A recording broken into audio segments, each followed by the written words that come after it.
Good morning, students. Welcome to all of you in your channel.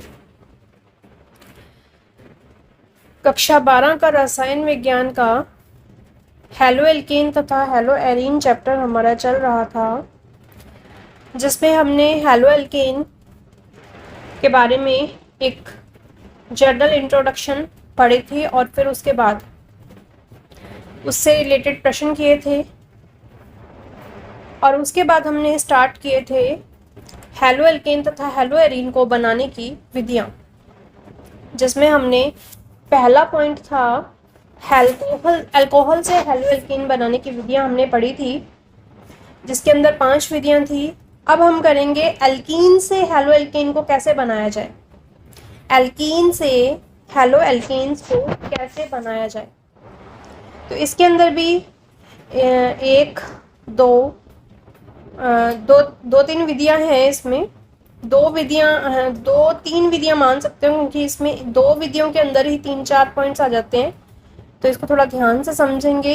Easy है, बहुत easy है और important भी बहुत ज़्यादा।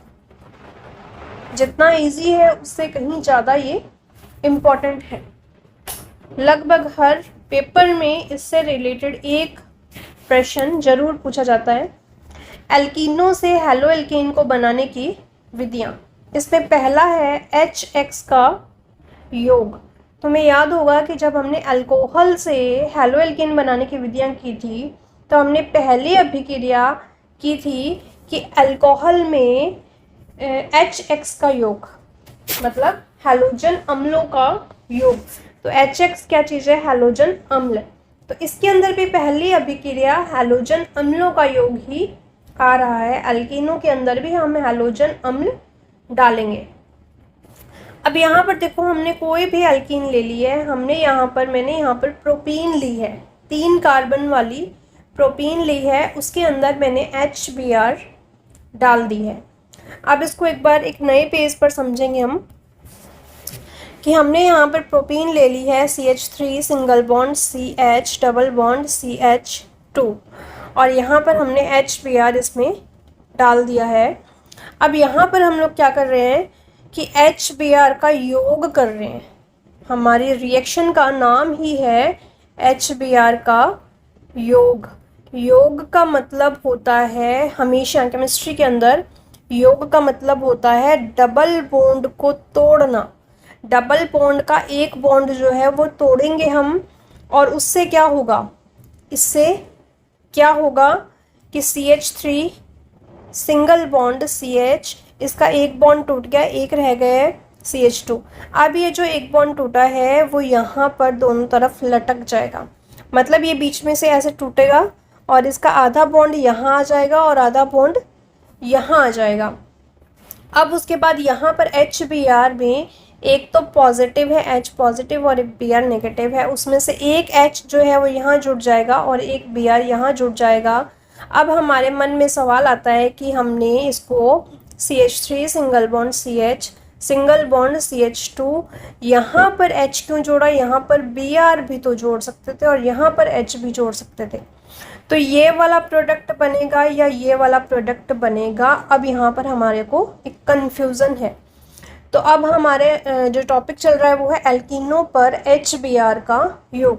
अब हम इस पॉइंट को समझेंगे कि इन दोनों में से क्या चीज़ आएगी। इसको देखो, समझने के लिए यहाँ पर एक मार्कोनिकॉफ नाम का वैज्ञानिक, अब यहाँ पर एक वैज्ञानिक आता है मार्कोनिकॉफ, जिसने अपना नियम दिया और उस नियम का नाम रखा मार्कोनिकॉफ नियम। अब मार्कोनिकॉफ नियम क्या कहता है कि एल्कीनों के ऊपर अन्याय किया जाए, न्याय नहीं किया जाए, अन्याय किया जाए। अब ये क्या कहता है? ये कहता है कि यहाँ पर हाइड्रोजन की संख्या है 1 और यहाँ पर है हाइड्रोजन की संख्या 2। यहाँ पर है हाइड्रोजन की संख्या 1 और यहाँ पर है हाइड्रोजन की संख्या 2। अब मार्कोनिकॉफ कहता है कि हाइड्रोजन को वहीं पर भेजा जाए जहाँ पर हाइड्रोजन पहले से ज़्यादा है।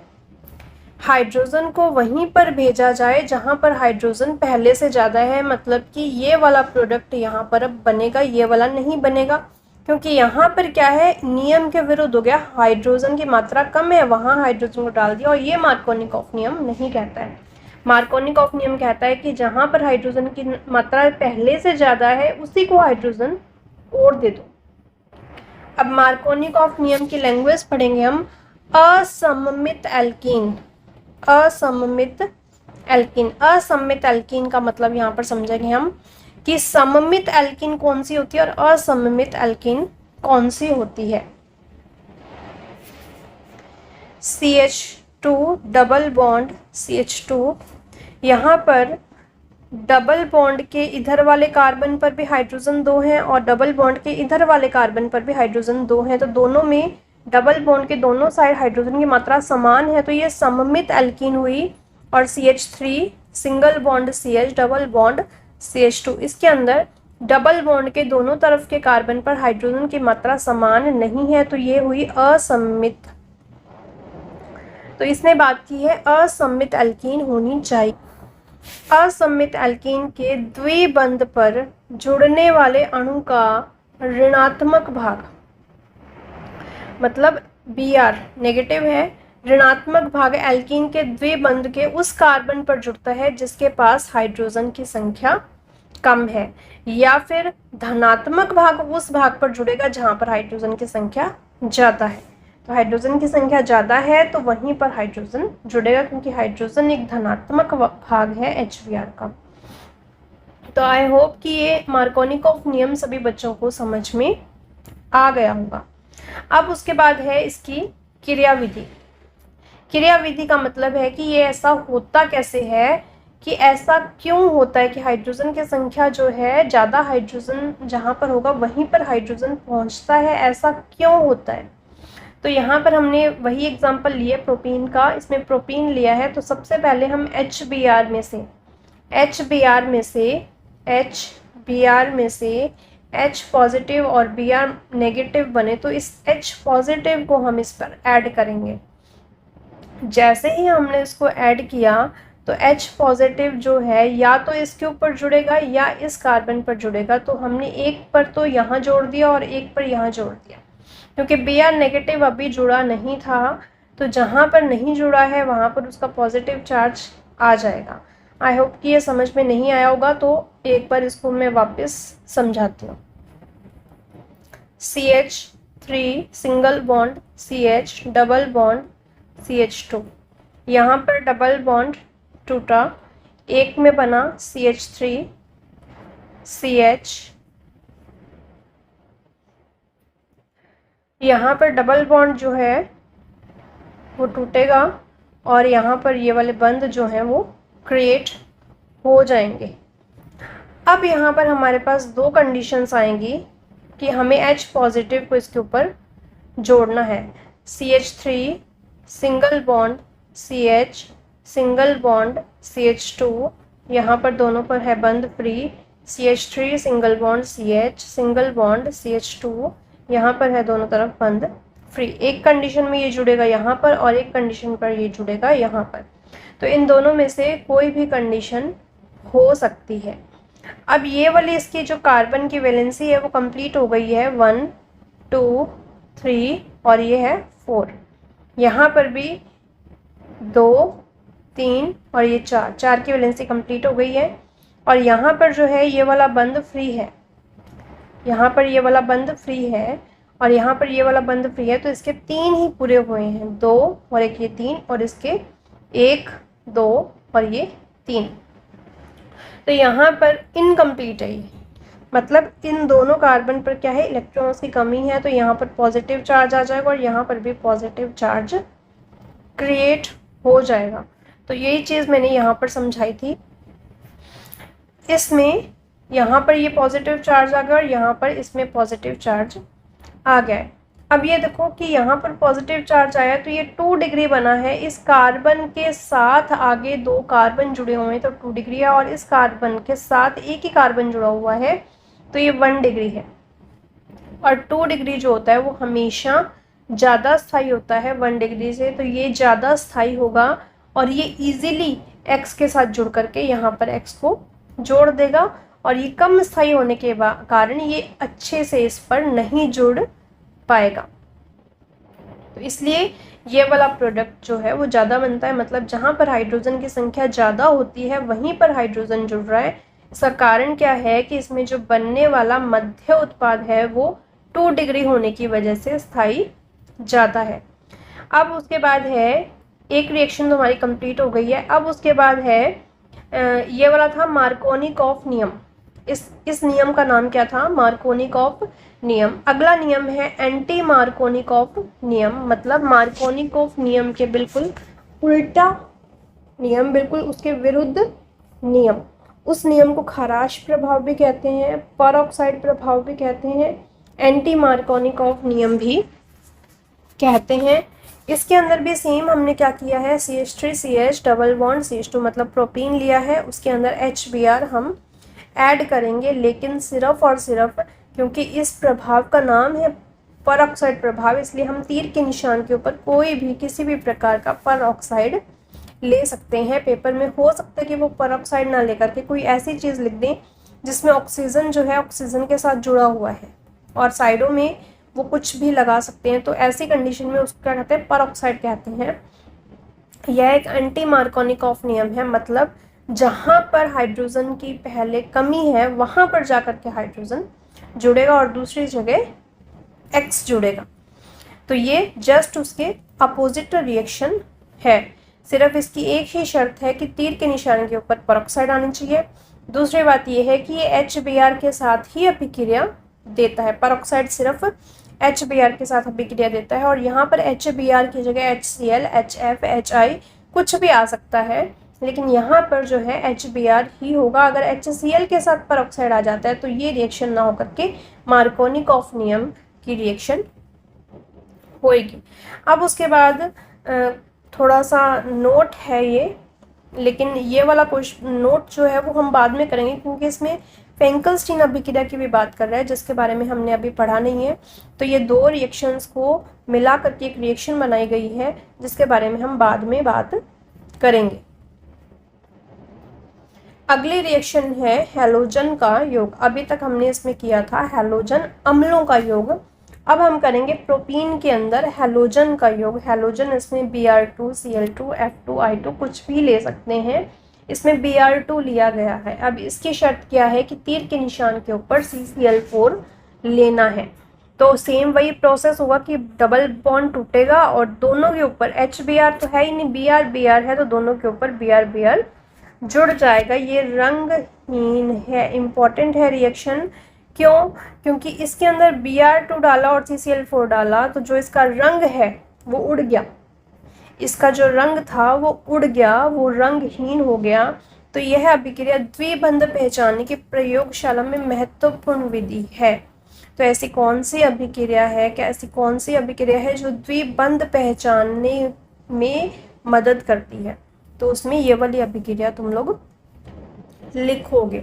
अब उसके बाद नेक्स्ट रिएक्शन सेम है कि हमने प्रोपीन के अंदर सेम Br2 डाला, लेकिन यहाँ पर तीर के निशान के ऊपर हमने CCl4 डाला था और यहाँ पर हम डालेंगे HNu। तो HNu का काम क्या होता है? HNu का मतलब है सूर्य का प्रकाश। HNu का काम क्या होता है कि वो डबल बॉन्ड को छेड़ता भी नहीं है। सूर्य का प्रकाश डबल बॉन्ड को छेड़ता भी नहीं है, सिर्फ और सिर्फ जो आक्रमणकारी जो कुछ भी है, या जैसे यहाँ पर Br2 आक्रमण कर रहा है तो वो सिंगल बॉन्ड sp3 वाले कार्बन के ऊपर ही अटैक करेगा। तो Br जो है वो sp3 कार्बन वाले पर अटैक करेगा। अब मान लीजिए कि यहाँ पर CH2 डबल बॉन्ड CH2 होता और Br2 के HNu के साथ रिएक्शन करवाते तो रिएक्शन ही पॉसिबल नहीं थी, क्योंकि वहाँ पर सिंगल बॉन्ड वाला कार्बन था ही नहीं। अब जैसे ये वाली रिएक्शन है, अगर यहाँ पर HNu आ जाता है तो ये सिंगल बॉन्ड वाले कार्बन पर जुड़ेगा, अगर यहाँ पर CCl4 आ जाता है तो ये यहाँ पर जुड़ता। 3 ब्रोमो साइक्लोहेक्सेन।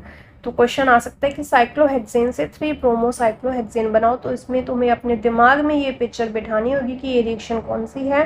सारी रिएक्शंस की पिक्चर तुम्हारे दिमाग में बैठी होगी, तभी वो पेपर में तुम्हारे दिमाग में आएगी कि किस रिएक्शन की बात कर रहा है। अभी हमने पहली रिएक्शन की थी अल्कोहलों से अभिक्रिया, दूसरी की थी एल्कीनों से अभिक्रिया, और तीसरी अब हम करेंगे एल्केनों से अभिक्रिया, एल्केनों से हेलो एल्केन को बनाने की विधि। अब इसमें देखो पहली अभिक्रिया है हैलोजिनेशन। हैलोजिनेशन का मतलब वही सेम हैलोजन का ऐड होना।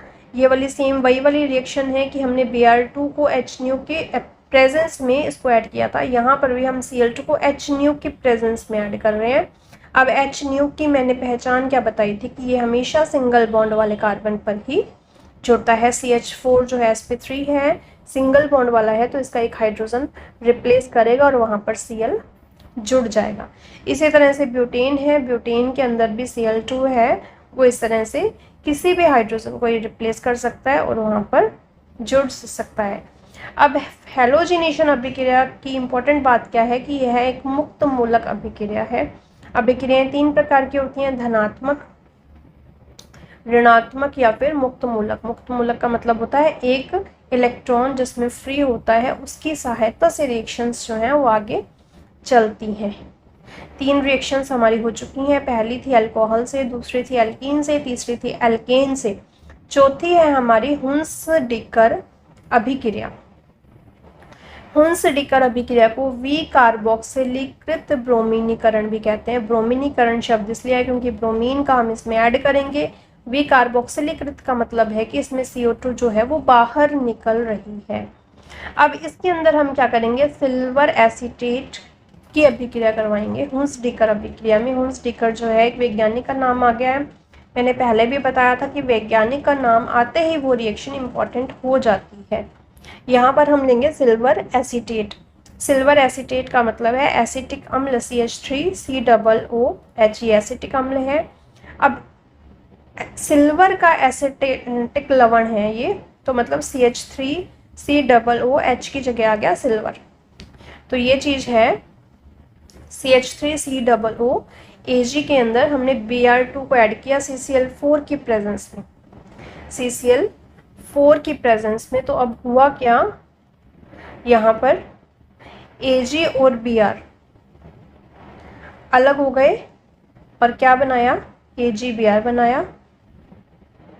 CO2 अलग हो गया, क्या बनाया, CO2 बना लिया, और बाकी जो बच गया वो है ये CH3 और ये वाला Br, इसने क्या बना दिया, CH3Br। मेथिल ब्रोमाइड, जो हमारा मेन मकसद है एथिल ब्रोमाइड या फिर एथिल हैलाइड बनाना, सॉरी एल्किल हैलाइड बनाना, तो उसमें मेथिल ब्रोमाइड ये यहाँ पर बन रहा है। उसके बाद है 5वीं अभिक्रिया। पहली हमने की थी अल्कोहल से, दूसरी हमने की थी एल्कीन से, तीसरी हमने की थी एल्केन से, चौथी हमने की है हुंस-डिकर अभिक्रिया, 5वीं हम करेंगे हैलोजन विनिमय अभिक्रिया। हैलोजन विनिमय अभिक्रिया के अंदर पहली अभिक्रिया है फेंकलस्टीन अभिक्रिया। फेंकलस्टीन अभिक्रिया। अब इसके अंदर हम एल्किल हैलाइड ही ले रहे हैं और एल्किल हैलाइड ही हमें बनाना है। यहाँ पर नाम भी है हैलोजन विनिमय, मतलब एक प्रकार के एल्किल हैलाइड से किसी दूसरे प्रकार के एल्किल हैलाइड को बनाने की विधि है ये। तो यहाँ देखेंगे एल्किल हैलाइड के अंदर हमने यहाँ पर क्या डालना है, NaI डालना है। क्या डालना है, NaI डालना है। सोडियम आयोडाइड NaI डालेंगे। उसकी शर्त यह है कि उसके अंदर हम एसीटोन डालेंगे।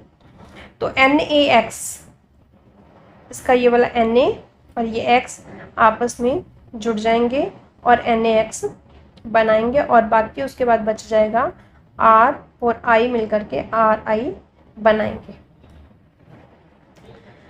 अब उसके बाद इसका एक उदाहरण दिया हुआ है इसमें कि CH3 CH2 CH2 CH2 Cl NaI इसमें ऐड किया, एसीटोन की उपस्थिति में NaCl और आइडोब्यूटेन इसमें बन जाएगा। अब इसमें इम्पोर्टेंट क्या है कि NaCl तथा NaBr, NaCl NaI की जगह NaCl और NaBr जो है शुष्क एसीटोन में अवक्षेपित हो जाते हैं और अभिक्रिया अग्र दिशा में होने लगती है अतः एसीटोन प्राप्त NaCl और NaBr के लिए विलायक का काम करता है।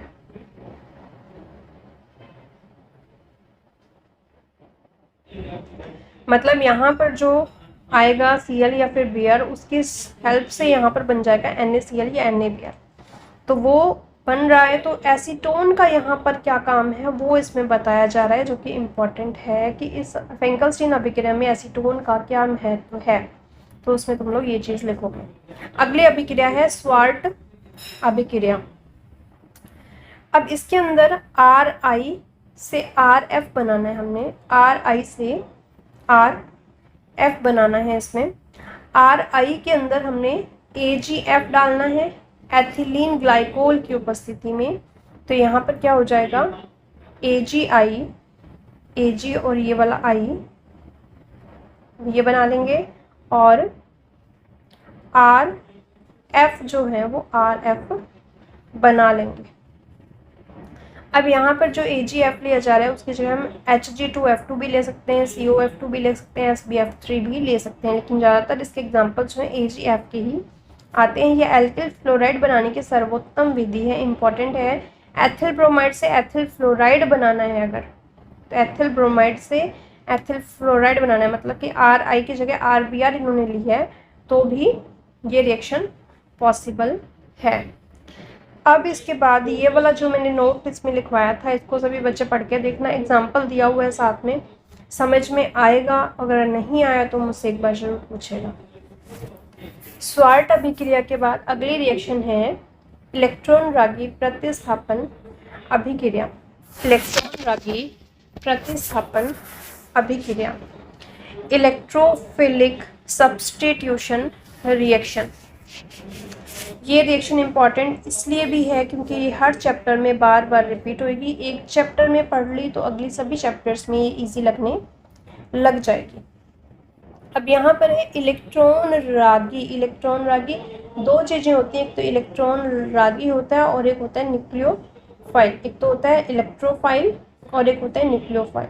इलेक्ट्रोफाइल के अंदर हमेशा इलेक्ट्रॉन्स की कमी होती है और न्यूक्लियोफाइल्स में हमेशा इलेक्ट्रॉन्स की अधिकता होती है। इलेक्ट्रॉन रागी प्रतिस्थापन का मतलब है इलेक्ट्रॉन रागी जो है वो बेंजीन रिंग के ऊपर अटैक करेगा, क्योंकि इसके पास इलेक्ट्रॉन्स की कमी है, तो इलेक्ट्रॉन्स को लेने के लिए जाएगा इलेक्ट्रॉन बेंजीन के पास, तो हाइड्रोजन को ये रिप्लेस करेगा और उसके जगह खुद यहाँ पर आ जाएगा। अब इसी तरह से बेंजीन रिंग के अंदर हमने Cl2 इसको ऐड करेगा, लेकिन अब इसमें कंडीशन क्या रहेगी कि हमें या तो Fe डालना है या FeCl3 डालना है या फिर रिएक्शन को अंधेरे में करना है। तो यहाँ पर क्या होगा कि H को रिप्लेस करके Cl यहाँ पर आ जाएगा। अब यहाँ देखो कि अंधेरे में रिएक्शन करनी है, H न्यू के अंदर नहीं करनी। बताइए भी था H न्यू का काम क्या है, सिंगल बॉन्ड के ऊपर रिएक्शन करना। तो यहाँ पर बेंजीन रिंग के ऊपर क्या है, सिर्फ और सिर्फ डबल बॉन्ड है, तो अंधेरे में रिएक्शन जो है वो डबल बॉन्ड के ऊपर होगी, तो इस CH3 के ऊपर नहीं होगी। इंपॉर्टेंट है ये रिएक्शन। इसी तरह से ये वाली रिएक्शन हो गई और यहाँ पर देखो कि ये वाली रिएक्शन जो है H न्यू की उपस्थिति में करवाई, यहाँ पर सिंगल बॉन्ड वाला कोई भी कार्बन नहीं है, तो ये रिएक्शन ही नहीं पॉसिबल। लेकिन अगर ये वाली कंडीशन आ गई तो CH3 सिंगल बॉन्ड वाला है, तो यहाँ पर इसका एक हाइड्रोजन हटेगा और Cl इसमें आ जाएगा। उसके बाद है कि ऑर्थो और पैरा उत्पादों के गलनांक में अंतर के कारण इन्हें प्रभाजी आसवन द्वारा आसानी से पृथक किया जा सकता है। कहने का मतलब है कि जैसे ये वाली रिएक्शन में मैंने दिखाया हुआ है कि Cl एक यहाँ जुड़ेगा और एक यहाँ पर भी जुड़ सकता है, तो ऐसी कंडीशन में ये है ऑर्थो। इसकी पहली नंबर वाले को ऑर्थो कहते हैं। बेंजीन रिंग में अगर यहाँ पर कोई भी ग्रुप जुड़ा हुआ XYZ तो उसका पहले नंबर वाला ऑर्थो, दूसरे नंबर वाला मेटा और तीसरे नंबर वाला पैरा कहलाता है। और ये भी ऑर्थो और ये मेटा और ये पैरा। तो ये ऑर्थो और पैरा की बात कर रहा है कि ऑर्थो और पैरा के गलनांक में अंतर के कारण इनको आसानी से अलग किया जा सकता है। आयोडीन के साथ यह अभिक्रिया उत्क्रमणीय होती है। मतलब हमने ये वाली रिएक्शंस जो करवाई हैं ब्रोमीन के साथ और क्लोरीन के साथ करवाई हैं, आयोडीन के साथ नहीं करवाई हैं। आयोडीन के साथ जो है रिएक्शंस बहुत ज़्यादा विस्फोटक होती हैं, उत्क्रमणीय होती हैं, और इसके लिए हमें HiO3 या फिर HNO3 मिलाना पड़े। अगली रिएक्शन है सैंड मेयर अभिक्रिया। इंपॉर्टेंट है इसमें हम यहाँ पर बेंजीन रिंग के ऊपर NH2 इसमें डाला हुआ है, इसको हम बोलते हैं एनिलीन। क्या बोलते हैं? एनिलीन। एनिलीन के अंदर हम डालेंगे NaNO2 प्लस में HX। ये वाली रिएक्शन जो है जब अमीन वाला चैप्टर करेंगे तब और ज़्यादा डिटेल में इसकी डिटेल आ जाएगी। तो यहाँ पर बन जाएगा N2X। इसका नाम है बेंजीन डाईएज़ोनियम साल्ट। इसका नाम है बेंजीन डाईएज़ोनियम साल्ट Cu2X2। और यहाँ पर ये बन जाएगा Ki और यहाँ पर ये बन जाएगा Cu2X2 के अंदर X जो है वो Cl भी हो सकता है, Br2 भी हो सकता है। अगर हम यहाँ पर Cl लेते हैं तो यहाँ पर Cl जुड़ जाएगा, अगर Br2 लेते हैं तो यहाँ पर Br जुड़ जाएगा। Ki वाली रिएक्शन में यहाँ पर ये I जुड़ेगा और ये दोनों रिएक्शन जो हैं सैंडमेयर अभिक्रियाओं के अंदर आएंगी। उसके बाद है इनके क्वेश्चंस, 10 क्वेश्चंस हैं। एक बार क्योंकि ऑर्गेनिक केमिस्ट्री के जो क्वेश्चंस हैं वो मैं करवाती नहीं हूँ, कारण यही है कि अगर मैंने इसको करवा दिए तो थोड़ा सा बच्चा जो है वीक रह जाता है ऑर्गेनिक केमिस्ट्री में। खुद करे, खुद इसके आंसर्स जो है मेहनत करके निकाले तो उससे उसे बढ़िया समझ में आएगा, बढ़िया याद होएगा। और यही मेरी सबसे अच्छी ट्रिक है ऑर्गेनिक केमिस्ट्री को याद करने की। निम्नलिखित अभिक्रियाओं के रासायनिक समीकरण दीजिए। फ्रैंकलस्टीन, स्वार्ट और हुंस-डिकर अभिक्रिया इनकी करवा चुकी हूँ। ये वाला क्वेश्चन भी थ्योरेटिकल है। उसके बाद है ये अभिक्रियाएं। एक बार इन अभिक्रियाओं के ऊपर दिमाग जरूर लगाइएगा। दिमाग एक बार इतना ज़्यादा लगेगा कि हो सकता है कि एक रिएक्शन में तुम्हें आधा घंटा लग जाए, लेकिन वो एक बार ही लगेगा। दूसरी बार जो है एग्ज़ाम, जब तक एक बार तुम्हें आधा घंटा लगेगा, दूसरी बार अगर कोई नया एग्जाम्पल दिया जाएगा तो वो एग्जाम्पल तुम मात्र 5 मिनट में ही कवर अप कर जाओगे। तो इनको एक बार जरूर करके देखिएगा। तो उसके बाद है ये वाले सभी क्वेश्चंस भी करना एक बार। बिल्कुल दिक्कत आएगी तो मैं बिल्कुल तुम्हारे हर वक्त साथ हूँ। धन्यवाद।